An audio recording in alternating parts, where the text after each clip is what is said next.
Bonjour à toutes et à tous, bienvenue sur la chaîne philosophique, j'espère que vous vous portez bien. Donc une nouvelle vidéo, donc cette fois-ci on va partir sur l'Orient, l'Asie, je dirais même plus la Chine. Et je vais introduire donc cette vidéo avec le fameux général et le fameux rédacteur de l'art de la guerre, je vais dire Sun Tzu. Donc il est surnommé Sun Tzu, donc notamment en Occident. Appelé Maître Sun donc, dans l'ouvrage que je vais vous présenter, un ouvrage qui est composé de 13 parties. Donc la totalité ne nous est pas parvenue. Alors, ça peut être Sun Tzu, Sun Tse, ou Sun Tzu, ou Sun Tzu aussi. C'est un grand général chinois du 6e, 5e, voire 4e siècle avant notre ère. Donc les sources diffèrent en fonction des auteurs, des philologues, des spécialistes de la Chine ancienne, de la Chine antique. Après, nous, ce qui nous intéresse dans cet ouvrage, c'est la portée philosophique de l'art de la guerre, qui a une influence justement sur de nombreux stratèges de différents pays et de générations de militaires, assez récentes, je dirais, voire très récentes, comme durant la Seconde Guerre mondiale.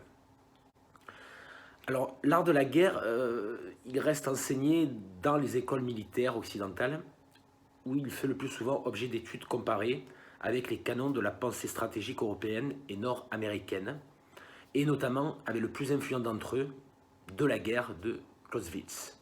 Vous avez sûrement entendu parler. Alors, qui est Sun Tzu? Même si on peut conjecturer, on peut hypothétiser donc, en ce qui concerne sa biographie et surtout les dates, moi je me suis basé sur une édition assez récente de 2013, donc L'art de la guerre, quatrième de couverture, très bien faite. Donc Sun Tzu, a priori, aurait été introduit auprès du roi Olu de Wu grâce à ses écrits et engagé comme général en chef de ses armées. Donc il permit à ce roi de triompher du puissant Chu en 512 avant notre ère. Toutefois, des voix se sont élevées pour mettre en doute la véracité de ces faits et ont également relevé le vide en ce qui concerne la biographie du général et l'absence de toute mention de son nom dans les chroniques de l'époque. Donc on s'accorde à penser que Sun Pi est un descendant de Sun Tzu, peut-être son père, ou peut-être Sun Tzu lui-même. On sait qu'il existe néanmoins un seul livre de stratégie qui est appelé tantôt l'art de la guerre de Sun Pin ou tantôt l'art de la guerre de Sun Tzu. Après, il y a beaucoup de mystères justement sur l'histoire de ce guerrier, de ce fin stratège, de ce général chinois. Nous, ce qui est intéressant pour nous, c'est d'étudier son œuvre. Son œuvre qui a une portée, je dirais, symbolique, qui nous permet d'introduire une pensée taoïste, donc le fameux yin et yang. Je vais en revenir un peu plus loin, dans les différentes parties. Et cette œuvre est bien réelle. Elle a bien été écrite par les sources que nous possédons. Donc c'est l'essentiel. C'est l'essentiel. Et en plus, comme on est sur la chaîne philosophique, on va parler de philosophie, une philosophie de la guerre, une philosophie ontologique, car c'est une philosophie de l'être et aussi de l'environnement. Car Maître Sun ou Sun Tzu parle beaucoup de l'environnement dans la stratégie de guerre et dans les 13 chapitres que je vais vous présenter. Alors, dans la première partie nommée supputation ou évaluation, Maître Sun dit que la guerre est subordonnée à 5 facteurs. Donc il y a la vertu, le climat, la topographie, le commandement et l'organisation. On verra que plus loin, il va un petit peu plus approfondir ces thématiques, et notamment par exemple la topographie, le commandement, l'organisation, le climat, donc des domaines qui sont très importants dans l'art de la guerre. On peut voir que ce traité de guerre, on pourrait dire qu'il est composé d'aphorismes. Donc c'est en fonction de l'édition, bien sûr, de l'éditeur, de la traduction et de la police d'écriture. Ces chapitres peuvent être composés de 2, 3, 4, voire 5 pages. Par exemple la topographie, où il relève 5 terrains différents, est composé de 5 pages. Mais c'est quand même clair, limpide, et je dirais même assez ludique à lire. est assez intéressant, ça mène à réfléchir sur soi-même, sur les stratégies qu'on peut adopter, pas pour vaincre une personne qu'on n'aime pas, mais pour adopter des stratégies et surtout anticiper, se connaître, mais connaître autrui. Alors dans cette partie, je vais citer Sun Tzu, qui dit « Il n'est chef de guerre qui n'ait entendu parler de ces 5 facteurs. Ceux qui les possèdent à fond remportent la victoire. Ceux qui n'ont pas la parfaite intelligence connaissent la défaite. » Alors, chaque partie débute par Maître Sun a dit, ouvrez les guillemets. Si l'on poursuit l'ouvrage, l'auteur va nous parler des opérations, de la nécessité des vivres, des 100 000 soldats cuirassés, des dépenses, etc., etc. Je cite Sun Tzu.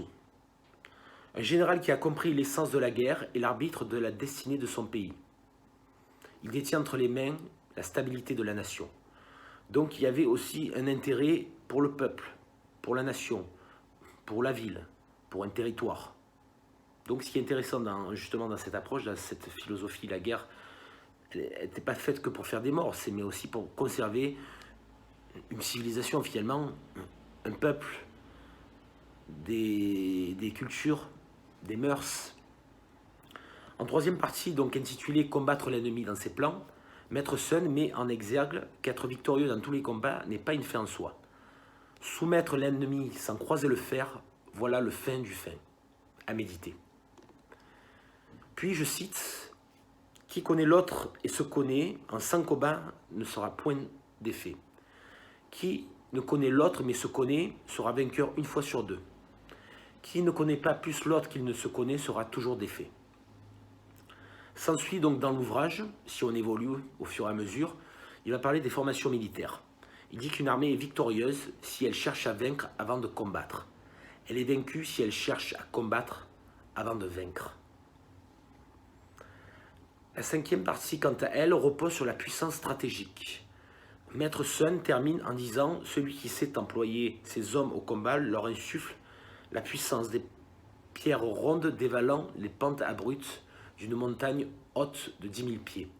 Telle est l'efficacité de la configuration stratégique. » Alors on voit que Sun Tzu utilise de manière prépondérante donc des figures de style, des images, des métaphores, donc qui permet justement de visualiser et d'intégrer plus facilement ces stratégies de combat.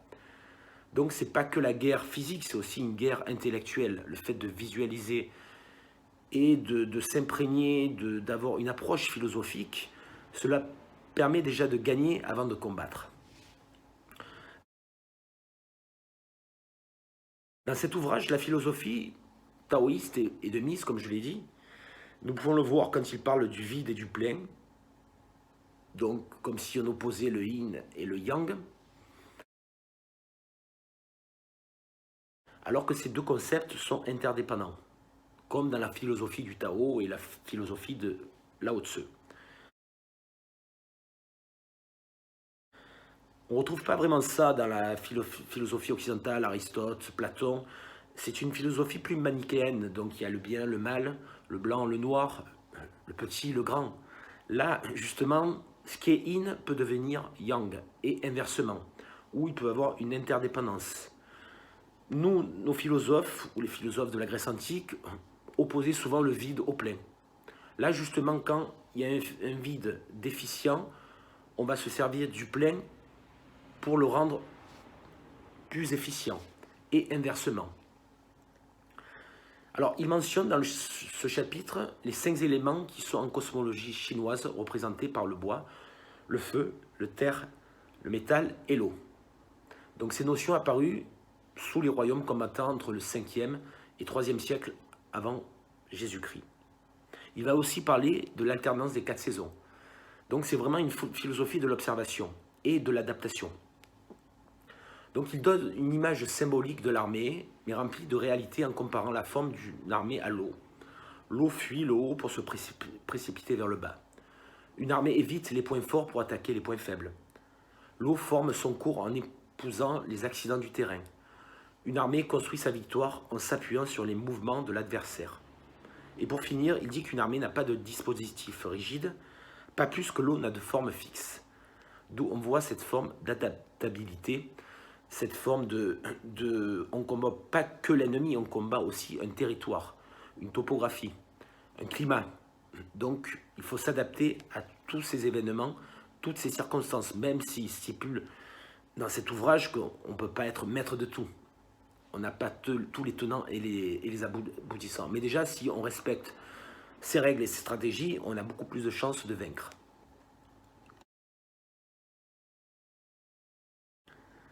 On voit ici quand même toute la dimension spirituelle, mais aussi philosophique de l'art de la guerre. Que pour vaincre, il faut savoir avant tout user de sa raison, de son entendement et d'une approche philosophique. Connaître son ennemi est important et se connaître est essentiel. Se connaître autant que son ennemi est la victoire assurée. L'engagement a aussi sa place prépondérante dans l'art de vaincre, dans l'art du combat. Dans cette partie, il met donc en avant le pragmatisme, la perspicacité d'un chef d'armée. En quelque sorte, les principes fondamentaux de l'économie de guerre et la nécessité de remporter rapidement les engagements décisifs. Les campagnes militaires victorieuses exigent de limiter les coûts matériels et humains autant que faire se peut.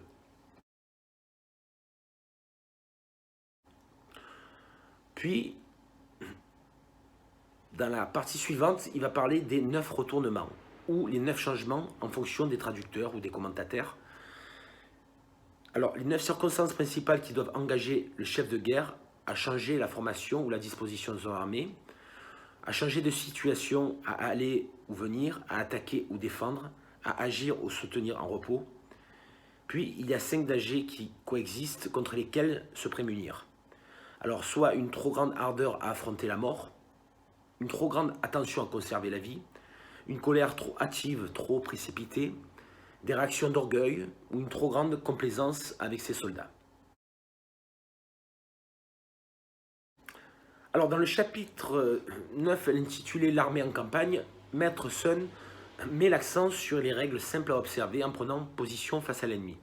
Il mentionne les stratégies à adopter sur un terrain, par exemple se placer de préférence sur des terrains élevés. Quand on traverse une région coupée de marécages, on hâte le pas et s'en éloigne le plus vite. On voit que le terrain est aussi très prépondérant quant à l'issue d'une bataille. Il existe des terrains accessibles, des terrains scabreux, des terrains neutralisants, resserrés, accidentés, lointains. D'où la stratégie d'adopter un bon positionnement dès le départ. La configuration topographique est, pour Maître Sun, d'un don précieux concours dans les opérations militaires. Donc il développe en recensant 9 sortes de terrains qui peuvent être à l'avantage ou au détriment de l'une ou de l'autre armée. Il y a les lieux de division, de dispersion, les lieux légers, les lieux qui peuvent être disputés, les lieux de réunion, les lieux pleins et unis, les lieux à plusieurs issues, les lieux graves et importants, les lieux gâtés ou détruits ou les lieux de mort. Puis s'ensuit donc, quand on poursuit donc la lecture de ce traité, l'art de la guerre, les attaques par le feu. Donc il recense 5 manières de combattre par le feu. Donc soit brûler les hommes, brûler les provisions, brûler les bagages, brûler les arsenaux et les magasins. Et utiliser des projectiles incendiaires. Mais il faut faire attention que cette stratégie ne se retourne pas contre nous-mêmes si l'ennemi venait à s'en servir avant nous. Puis pour finir avec la dernière partie qui concerne l'espionnage, donc on a pu le voir durant la guerre froide, donc c'est déjà une stratégie qui était déjà utilisée à cette époque-là, au IVe siècle, 5e siècle, peut-être bien avant notre ère. L'utilisation intensive de l'espionnage est le moyen le plus sûr d'exploiter à son avantage les 5 types de discorde. Donc de créer la discorde donc, dans les villes et les villages, où commencent à attacher les populations qui sont sous la domination de l'ennemi, la discorde extérieure, ou comment avoir à son service des officiers ennemis.